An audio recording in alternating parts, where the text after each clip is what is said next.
Graça e paz a todos, amém? Felizes com Jesus? Glória a Deus. Queridos, eu quero continuar com uma mensagem que eu trouxe há um tempo atrás, que falava sobre permanecendo em minhas palavras. Não sei se todos estavam aqui. Permanecendo em minhas palavras. Então eu dei o nome desse título, Permanecendo em minhas palavras, parte 2. Eu falei acerca de Jesus, de João 15, que Jesus, ele fala que eu sou a videira, a verdadeira, e vocês são os ramos. E nós paramos ali, nós conseguimos chegar até o versículo 8 aproximadamente. Então hoje eu quero falar do 9 ao 17. Nós vamos falar um pouco do amor do qual Jesus fala naquela parábola. E nós vamos falar também sobre os frutos que Jesus fala nessa parábola. Amém? Então não se dispersa. Não se dispersa. Eu sinto no meu coração que essa noite Deus vai mexer as estruturas. Prepare seu coração, abra o seu entendimento. Amém? João 15, do 1 ao 17. Só para lembrar, nos diz o seguinte: eu sou a videira verdadeira, meu pai é o agricultor. Todo ramo que estando em mim e não der fruto, ele corta, e tudo o que dá fruto ele limpa, para que produza mais fruto ainda. Vós já estáis limpos pela palavra que vos tenho falado. Permanecei em mim e eu permanecerei em vós. Como não pode o ramo produzir fruto em si mesmo, se não permanecer na videira, assim nem vós podeis dar, se não permaneceres em mim. Porque eu sou a videira, vós os ramos. Quem permanece em mim e eu nele, esse dá muito fruto, porque sem mim nada podeis fazer. Se alguém não permanecer em mim, será lançado fora, a semelhança do ramo, e secará. E o apanham, lançam no fogo e queimam. Permaneceis em mim, as minhas palavras permanecem em vós. Pedires o que quiseres e será feito. E nisto é glorificado meu Pai, em que deis muito fruto, e assim vos torneis meus discípulos. Como o Pai me amou, e aqui começa a mensagem de hoje. E aí ele diz assim: e como o Pai me amou também, eu vos amei, permanecei no meu amor. Se guardardes os meus mandamentos, permaneceis no meu amor, e assim como também eu tenho guardado os mandamentos de meu Pai, e o seu amor permaneço. Tenho-vos dito essas coisas para que o meu gozo, para que a minha alegria, e outras traduções, seja completa. Estejais em vós e o vosso gozo seja completo. O meu mandamento é esse, que vos ameis uns aos outros, assim como eu vos amei. Ninguém tem maior amor do que este, de dar a alguém a própria vida em favor dos seus amigos. Vós sois meus amigos, e fazeis o que eu vos mando. Outras traduções, o que eu os ordeno. Já não vos chamo de servo, porque o servo não sabe o que faz o seu senhor, mas tenho-vos chamado amigos, porque tudo quanto ouvi de meu Pai vos tenho dado a conhecer. Não fostes vós que me escolhestes a mim, pelo contrário, eu vos escolhi a vós outros, e vos designei para que vades e deis fruto, e o vosso fruto permaneça, a fim de que tudo quanto pedires ao Pai em meu nome, eu vô-lo conceda. Isto vos mando, que vos ameis uns aos outros. Aleluia. Então conversamos aqui na mensagem passada que provavelmente essa ideia de Cristo falar sobre a videira está relacionado à promessa que está lá em Isaías 5, que era o povo judeu, tinha essa promessa. A palavra diz que Deus deu essa promessa para o povo judeu, né? E a videira era um símbolo, né? Era um símbolo dessa promessa. E aconteceu que o povo rejeitou o Senhor. O povo de Israel falhou naquilo que Deus tinha para ele. E aí sim, a palavra chega aos gentios, a mim e a você, não mais apenas aos judeus.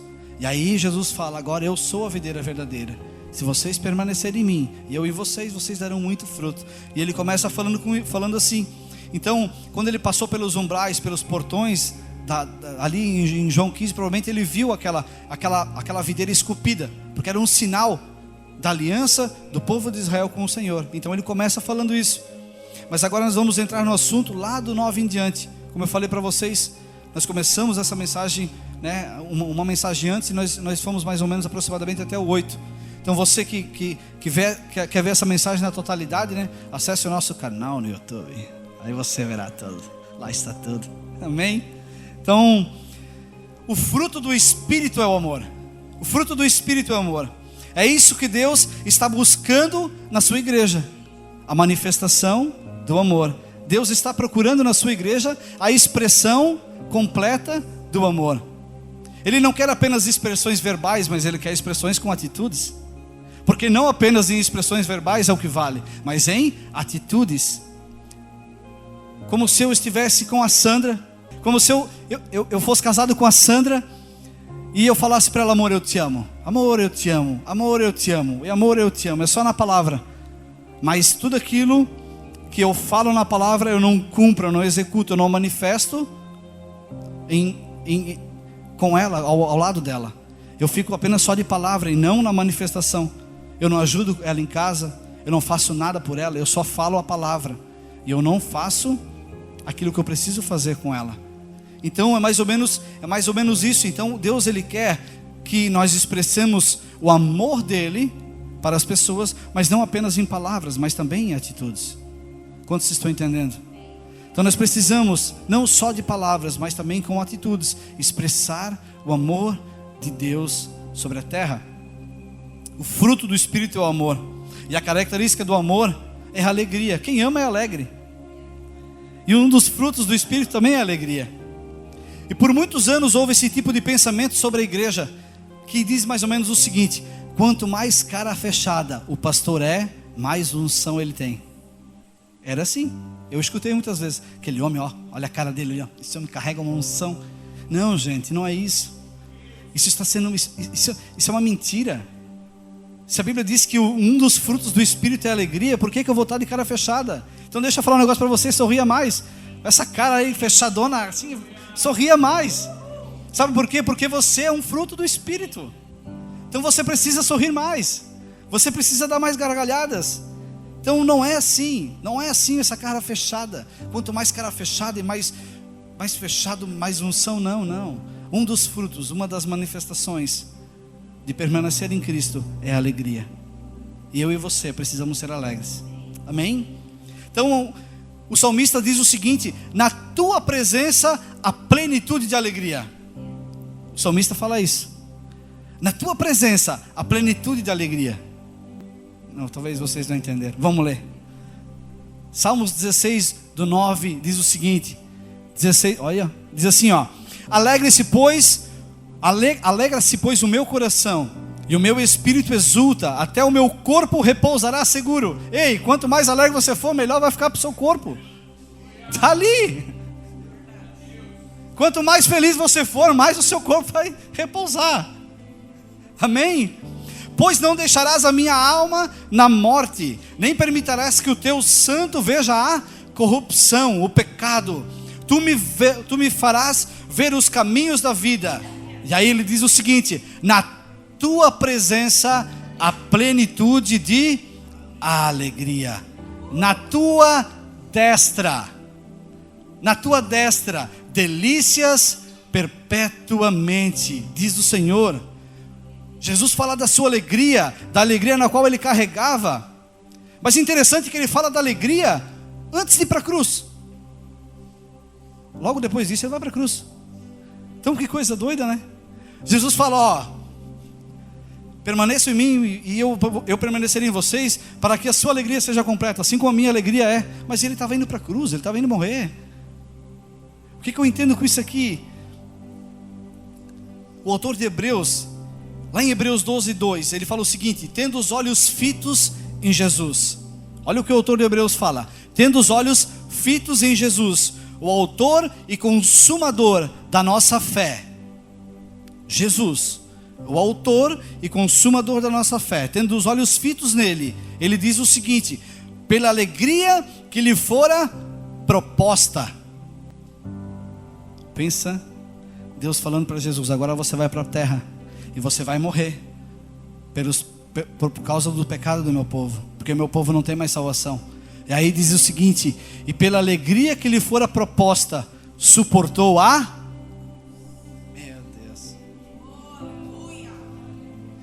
pela alegria na qual foi proposta. Pensa, eu, Deus, o irmão Jesus. Não era assim, mas tá, vamos lá. Ele diz o seguinte. Ele diz o seguinte: filho, você vai morrer no madeiro. Você vai sangrar. Vão cuspir em você, vão te maltratar. Você vai carregar uma cruz pesada. E Jesus olha para o pai e fala: eu vou. É o que eu quero. Vocês estão entendendo a profundidade desse texto? Jesus, o autor e consumador da nossa fé, e ele, pela alegria que lhe fora proposta, suportou a cruz, desprezando a vergonha. Qual vergonha é essa? A vergonha de cruz, que era uma das piores mortes da época. Ele fala: desprezando a vergonha, e assentou-se à direita no trono de Deus. Agora você entende o que o salmista falou? Agora você entende o que o salmista falou? Volta lá, Salmos 16:11, para você entender o que o salmista falou. Tu me farás conhecer a vereda da vida, a alegria plena da tua presença, eterno prazer a tua. Por que o salmista falou que é o eterno prazer à tua direita? Ele está profetizando Jesus Cristo. Em Cristo, que está à direita do Pai, existe uma alegria completa. Em Cristo, que está à direita do Pai, existe uma alegria completa. Então ele fala sobre a plenitude da alegria, na qual os seus discípulos deveriam receber essa alegria, entender essa alegria e praticar essa alegria. Ele fala assim: que a minha alegria permaneça em vocês. Sabe o que eu vejo aqui? Que tem muita gente dentro da igreja hoje apenas recebendo alegria. Tem uma outra parte da igreja recebendo e entendendo a alegria. Mas existe uma boa parte que está recebendo, entendendo e praticando essa alegria. É como aquela passagem do semeador. Tem uns que a 30 por 1, a 60 por 1 e a 100 por 1. É isso que muitos de nós estamos recebendo. Tem pessoas recebendo essa alegria em 30 por 1. Tem pessoas recebendo a 60 por 1. Mas tem pessoas recebendo na plenitude, que é no 100 por 1. É no corpo, na alma e no espírito. É isso que Jesus está falando. E é uma grande diferença entre alegria e felicidade. Existe uma grande diferença entre alegria e felicidade. O mundo hoje está em uma busca louca por felicidade. Estamos ali fora, o casal separando. E o que o mundo fala para esse casal? Não se separa, vá buscar a sua felicidade. Busque a sua felicidade. Se não deu com esse, se não deu com essa, dá com outro. Mas procure ser feliz. Busque a felicidade, não é assim? Não é assim aí fora? Uma busca louca por felicidade. Mas a felicidade é apenas a expressão das emoções. Algo que vem da alma, vem de vontades, desejos. Felicidade não é para mim e para você. Para mim e para você é alegria. Porque felicidade é algo que a alma gera. Já a alegria é uma experiência vivida pelo Espírito. Existe uma grande diferença entre estar alegre e estar feliz. Porque a felicidade está no reino das emoções. É uma variável. Deixa eu dar um exemplo. Por que é uma variável? O Ivan chega para mim e faz o seguinte: Sérgio, eu preciso de 100 mil reais. Você tem? Eu digo eu tenho. Eu vou fazer o cheque. Eu vou lá e faço o cheque. O Ivan sai feliz. Mas quando ele chega no banco, ele descobre que não tem saldo. Aquilo que era felicidade violentamente se torna tristeza. Porque ele não estava no campo da alegria, ele estava no campo da alma, o que lhe gerava prazer. A felicidade é diferente do que a alegria. A alegria é estar caindo o mundo ao nosso redor, mas estar alegre.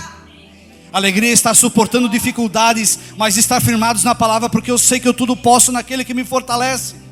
Então a alegria é muito diferente do que felicidade. Nós precisamos parar de viver com a felicidade. Eu sou feliz, isso me basta. Não, nós precisamos ter alegria. E não é a nossa alegria, é a alegria de Cristo Jesus. Porque se nós permanecermos nele, aí sim nós seremos alegres. Aí sim nós seremos alegres. É por isso que o Senhor em momento algum na Bíblia promete felicidade. Em momento algum Deus fala: eu vou prometer para vocês felicidade. Não, porque ela pode não durar muito tempo. Ora eu estou feliz, ora eu não estou. Pega uma criança que está lá com a chupetinha dela, tira da boca dela e faz uma brincadeira com ela. Que coisa linda, ela vai rir. Mas no momento que ela entender que ela não está mais com a chupeta, ela chora. Isso é felicidade. Eu e você devemos parar de viver na felicidade. Nós precisamos viver na alegria. Nós precisamos viver na alegria que há em Cristo Jesus. Porque embora as circunstâncias externas talvez estejam tudo caindo ao nosso redor, não aconteceu isso com você, de você chegar para uma pessoa e falar: ô irmão, eu sei a dificuldade que está passando, como é que tu está, querido? Tu precisa de alguma coisa? A pessoa olha para ti e fala: cara, está tudo em paz, está tudo certo. Provavelmente uma pessoa dessa é uma pessoa que entendeu a alegria. Porque não importa a circunstância externa, importa o que está dentro. Isso é renovar a mente. Isso é viver pelo Espírito. É entender que não é a circunstância, mas é o que eu carrego. Amém? Jesus aqui por 2 vezes ele fala sobre a plenitude. A plenitude da alegria. A plenitude da alegria. E a plenitude dessa alegria está relacionado com a vida íntima com Deus. Não tente você viver uma alegria completa fora da intimidade do Senhor. Só existe alegria completa quando eu e você formos para a intimidade com o Pai. Porque é na intimidade que Ele fala. É na intimidade muitas vezes que Ele diz: ó, isso aqui tem que mudar. E por que muitas vezes eu e você não vamos para a intimidade? Porque nós temos medo de perder aquilo que nós carregamos na felicidade. O medo de perder essa coisa gostosa da carne, essa coisa prazerosa da carne. Aí nós não vamos para a intimidade, porque nós sabemos que se nós formos para a intimidade, Ele vai revelar para nós. Mas aí nós não vamos para a intimidade, porque eu não quero largar nada daquilo que é prazeroso para a minha carne, porque assim eu sou feliz. Deus está falando essa noite: saia do campo da felicidade, saia do natural, saia da sua carne e vá para o Espírito, vá para a videira verdadeira, porque lá nele sim a alegria é completa, o gozo é completo. Ele coloca o amor como mandamento. Esse é o amor, o fruto que Deus está procurando em nossas vidas. Muitas vezes aqui dentro é gostoso, mas nós vamos lá fora, nós esquecemos de compartilhar esse amor. Nós esquecemos de manifestar o amor de Deus fora dessas 4 paredes. Queridos, dar frutos sozinhos é algo impossível. Você não vai conseguir produzir frutos de Deus sozinho. Porque a Bíblia diz que sem eu, nada podeis fazer. Diz: sem mim, nada podeis fazer. Então pare de dar fruto na sua mão, no seu braço. Pare de colocar o nome de Deus nos seus projetos que não são de Deus. Tem muitas coisas que você carrega que você diz que foi Deus que te deu, mas não foi Deus que te deu. Eu quero ser profeta essa noite. Então tem muitas coisas que nós carregamos que não foi Deus que nos deu, mas nós continuamos, nós nos esforçamos, nós queremos fazer, porque nós queremos mostrar, porque eu preciso mostrar, porque eu preciso apresentar para a igreja, eu preciso prestar as contas com a igreja. E não é isso. Fruto do amor é um resultado do relacionamento com Ele. Quantos vocês estão entendendo? Então quando eu estou conectado a Ele, a sua palavra permanece em mim, e o resultado disso é o amor que se manifesta de dentro para fora. Por estar conectado em Cristo, por estar íntimo de Cristo, por estar na videira verdadeira, eu sou lavado e eu sou limpo pela palavra todos os dias. Como diz o outro, dia e noite e dia, eu estou sendo lavado pela palavra de Deus. E o amor de Deus começa a fluir através da minha e da sua vida e tocar outras vidas ali fora. Quando eu e você entendemos que não existe outro lugar melhor para estar do que na vontade de Deus. Mas não é algo que eu possa fazer com a minha própria vontade. Não é algo que eu possa fazer com o meu esforço. Quando eu estou em Cristo, eu começo a manifestar, eu começo a fluir através da minha vida tudo aquilo que Ele deixou como encargo para mim. E esse realmente é o sinal verdadeiro, que eu estou dando muito fruto. Esse é o encargo de qual eu estou dando muito fruto. Quando eu permanecer nele, quando eu deixar ser lavado pela palavra dele. Aí as pessoas olharam para mim e falaram: uau, ele tem algo diferente. Nunca aconteceu com você? Da pessoa chegar e falar: tu tem algo diferente. Eu tenho.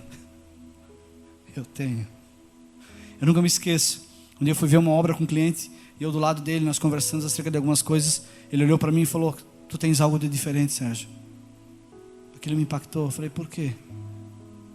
Ele falou: tu é diferente. Tu não chama palavrão, o teu linguajar é diferente. E eu me alegrei. Aí eu pude falar: cara, eu falava errado, eu falava palavrão, meu linguajar era horrível. Mas um dia eu fui conectado à videira. Um dia eu conheci um Jesus lindo, que me lavou e me limpou pela palavra dele. E é isso que eu e você precisamos fazer ali fora, manifestar o que já está aqui dentro. O que eu vejo com isso? A Bíblia diz que o verbo se fez carne. Presta atenção nisso. A Bíblia diz que o verbo se fez carne, para que nós, carne, nos tornássemos verbos vivos. A Bíblia diz que eu e você somos pedras vivas. O verbo se fez carne, para que a nossa carne pecadora se tornasse um verbo encarnado. Jesus foi aos céus. Jesus subiu aos céus, mas Cristo ficou dentro de mim, dentro de você. A unção de Cristo ficou. Quantos estão entendendo? Para que pudéssemos carregar a palavra, o amor, o zelo de Cristo Jesus dentro de nós, Ele se fez carne. A vida de cada cristão deve ser a encarnação do verbo. A palavra vivendo dentro de nós. Fomos gerados nesse amor, a medida, o modelo exato de Deus, Cristo Jesus, a esperança da glória. Paulo fala em 2 Coríntios 2,15, porque para Deus somos o aroma. Outra tradução fala que somos o perfume de Cristo entre os que estão sendo salvos e os que estão perecendo. Quando você sair daqui, saiba que você carrega o aroma perfeito de Cristo. Eu estava pesquisando sobre perfumaria, e eu li uma reportagem que certa perfumista declarou o seguinte: que ela conhece as combinações dos aromas só em cheirar a fragrância. Pensa que ela, em cheirar a fragrância, ela consegue identificar quem foi o criador do perfume. Por que isso? Porque existe um modelo. Você não entendeu. Existia um modelo que foi gerado, se fez carne, morreu por mim e por você, ressuscitou, e agora está dentro de mim e de você. E esse aroma ninguém tira de você, ninguém tira de mim. É esse aroma que eu e você precisamos liberar lá fora. É esse aroma que eu e você precisamos carregar lá fora. Paulo disse que somos para Deus o agradável aroma da vitória de Cristo sobre o pecado e sobre a morte. Você entende isso? Você carregar a fragrância de Cristo Jesus? Isso é muito violento, isso é muito sério. Isso é muito sério. Onde você está, você leva o bom perfume de Cristo Jesus. Deus nos deu a fragrância do próprio Cristo, para que nos tornemos o sacrifício vivo de louvor e de glória, com um cheiro suave dele. Mas como viver desse modo, para que eu possa espelhar esse bom perfume? Gálatas 5, 22 ao 25, diz o seguinte: mas o fruto do Espírito é amor, alegria, paz, paciência, amabilidade, bondade, felicidade, mansidão e domínio próprio. Contra essas coisas não há lei. Os que pertencem a Cristo Jesus crucificaram a carne com as suas paixões e os seus desejos. Se vivermos pelo Espírito, andemos também pelo Espírito, pela boa fragrância de Cristo Jesus. Uma vida que revela a nossa essência é a fragrância que nós liberamos para o outro. Cristo é a medida exata de Deus. Então a igreja, eu e você, não essas paredes, eu e você, a igreja de Cristo, que somos templos do Espírito Santo, devemos ser iguais a Cristo, liberar o mesmo aroma de de Cristo Jesus, que é o amor. Que é o amor. Sabe o que eu entendo? Isso é algo meu, digo eu não o Senhor. Digo eu não o Senhor. Que a igreja hoje, ela não precisa mais conhecer a Deus. Digo eu não o Senhor. A igreja não precisa mais conhecer Deus. A igreja precisa conhecer Cristo Jesus, que é a semelhança do Pai. Sabe por que eu digo isso? Porque lá, uma hora diz o seguinte, Felipe fala assim para Jesus: Senhor, mostra-nos o Pai, e isso nos basta. Está lá em João 14. Senhor, mostra-nos o Pai. Felipe falando para Jesus: eu quero ver o Pai, e isso nos basta. E Jesus respondeu o seguinte: você não me conhece, Felipe, mesmo depois de eu ter estado com vocês durante tanto tempo, cerca de 3 anos e meio. Quem me vê, vê o Pai. Como você pode me dizer, mostra-nos o Pai? O que eu vejo aqui é que eu e você precisamos conhecer Cristo. Porque quando Cristo nos for revelado, quando o Espírito Santo estiver aqui dentro, o Pai vai manifestar através da nossa vida. Muitas pessoas estão aí fora querendo buscar a Deus, só que a Bíblia diz que só existe um caminho para chegar a Deus: Jesus Cristo. Ele é o caminho, Ele é a verdade, Ele é a vida. Só existe um caminho, Cristo Jesus, e isso nos basta. Cristo Jesus, e isso nos basta. O amor não tem mais a ver comigo, mas tem a ver com o que eu carrego dentro de mim. Saber que eu sou imperfeito, mas existe alguém dentro desse barro imperfeito. Alguém aqui dentro desse barro imperfeito, cheio da perfeição, que quer derramar na imperfeição. Saber que eu sou imperfeito, e por eu ser imperfeito, Jesus veio. E agora Ele está dentro de mim, para me tornar perfeito. E para que eu seja também um aroma de Cristo às pessoas, em amor. Eu e a Sandra falamos na sexta-feira à noite com um casal acerca disso, que não tem mais a ver conosco, tem a ver com o que nós carregamos.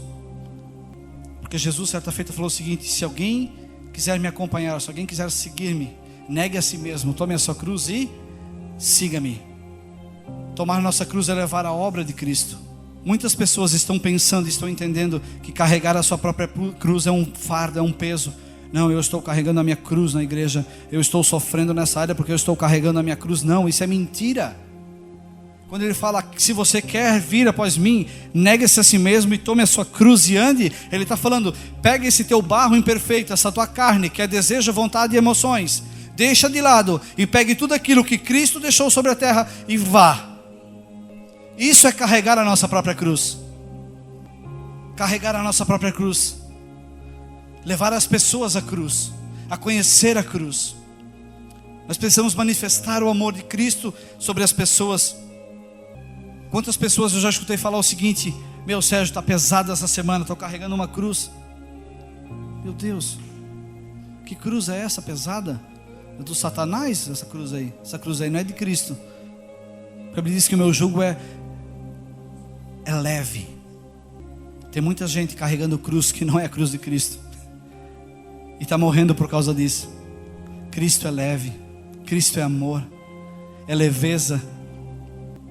Você carrega a liberdade, você carrega a cura, você carrega o poder, você carrega a unção, você carrega a manifestação do Cristo dentro de você.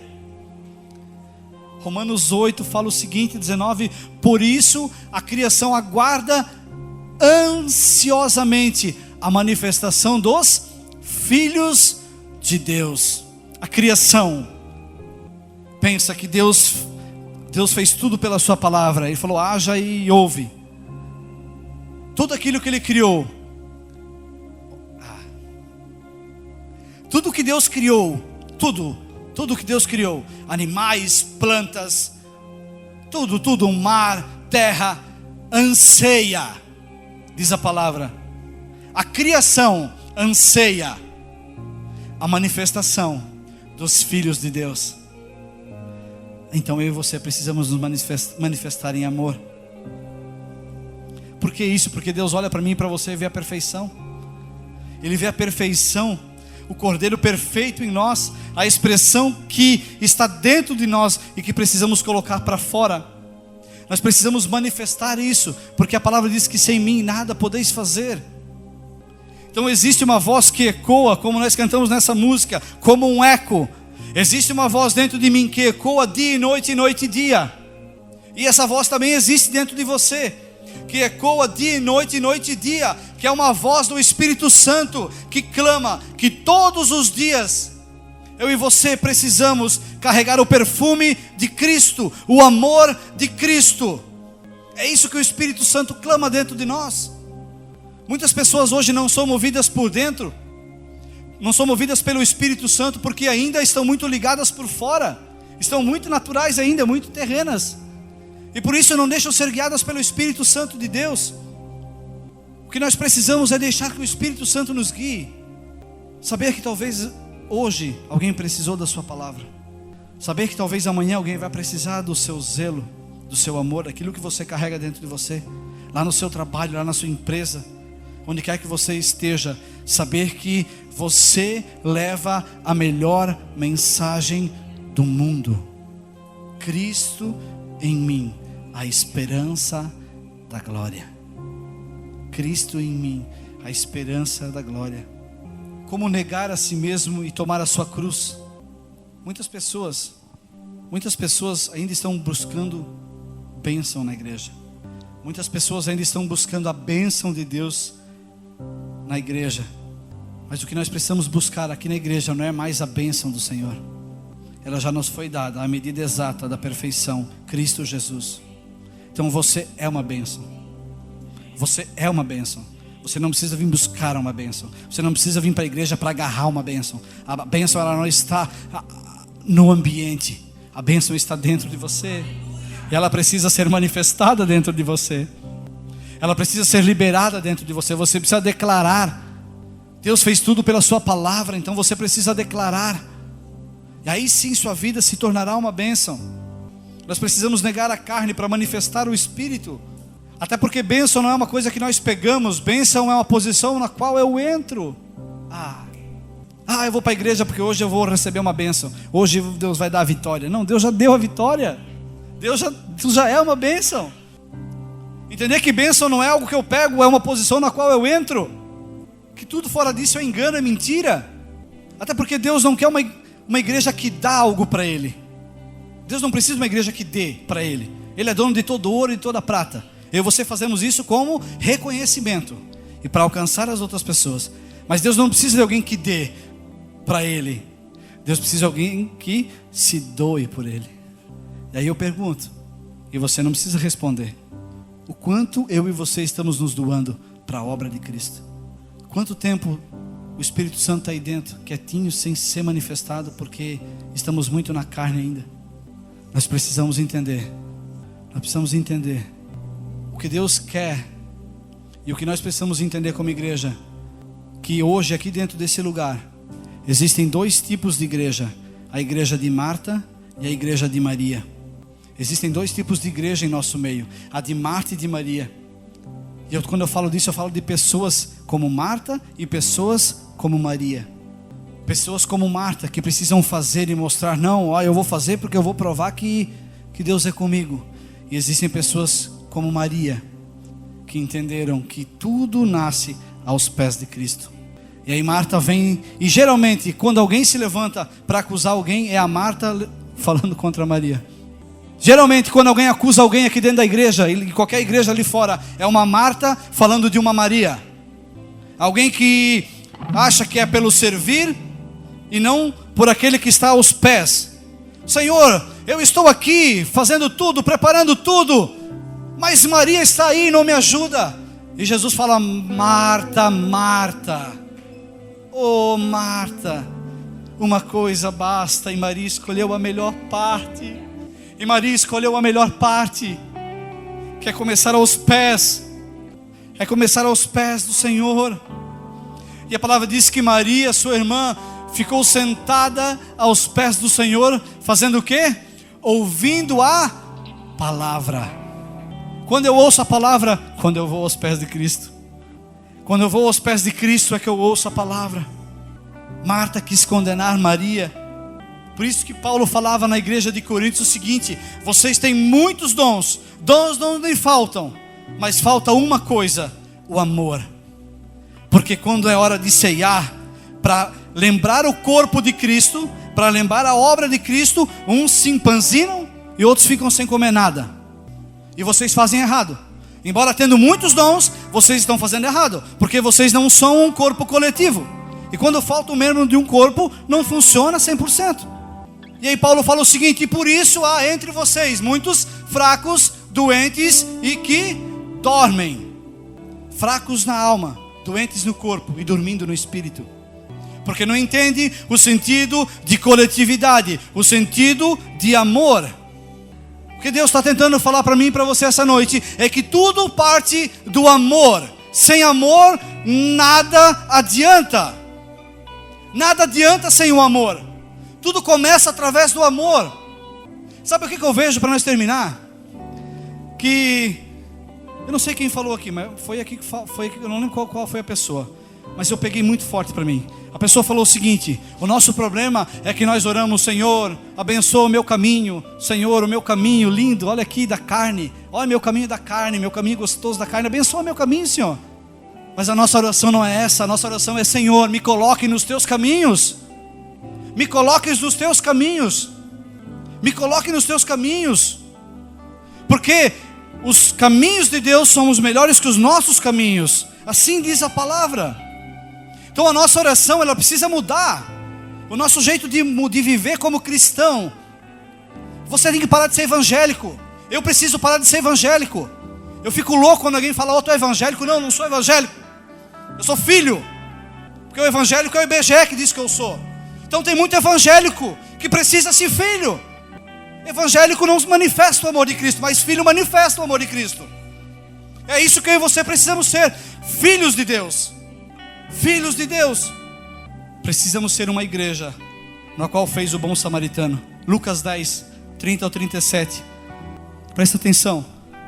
Lucas 10, do 30 ao 37 diz o seguinte: em resposta disse Jesus: um homem descia de Jerusalém para Jericó, quando caiu nas mãos de assaltantes, e lhes tiraram as roupas, espancando-no, e foram, e deixando-o quase morto.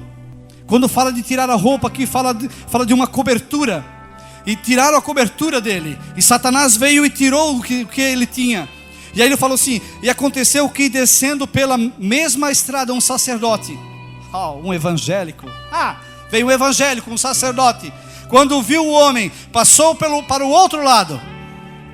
E assim também um levita, quando chegou ao lugar, viu, passou para o outro lado. Mas um samaritano, alguém que não conhecia, que ia contra aquilo que o Senhor tinha como ensinamento, como base, um samaritano, estando de viagem, chegou onde se encontrava o homem, e quando o viu, teve piedade dele. Aproximou-se, enfaixou-lhes as feridas, derramando nelas vinho e... derramando o que sobre elas? Vinho e óleo. Vinho, o sangue de Cristo, óleo, a unção do Espírito Santo. É isso que eu e você precisamos ser, igual esse bom samaritano. Pegar as pessoas, trazer para cá, derramar o vinho, que é o sangue de Cristo, e derramar o óleo, que é a unção do Espírito Santo. E depois colocou sobre o seu próprio animal e levou para a hospedaria, para a igreja, e cuidou dele. E no dia seguinte deu 2 denários ao hospedeiro e disse: cuide dele. Quando voltar, eu lhe pagarei todas as despesas que você teve. Isso é amor. Abrir mão da sua vontade para cuidar do próximo. É isso que esse bom samaritano fez. Qual desses 3 você acha que fez? Qual desses 3 você acha que foi o próximo do homem que caiu nas mãos dos assaltantes? Aquele que teve misericórdia dele. Respondeu o perito da lei. E Jesus lhe disse: vá. O que ele respondeu? Vá e faça o mesmo. Esse é o amor. Esse é o amor que me faz dormir de madrugada para conversar com um casal. Esse é o amor que nos faz abrir mão das nossas vontades para atender o nosso próximo. Esse é o amor que eu e você precisamos andar. Esses são os frutos do qual Jesus estava falando acerca da videira. Aquele que está conectado à videira, esse dará muito fruto. Quantos recebem essa palavra? Glória a Deus.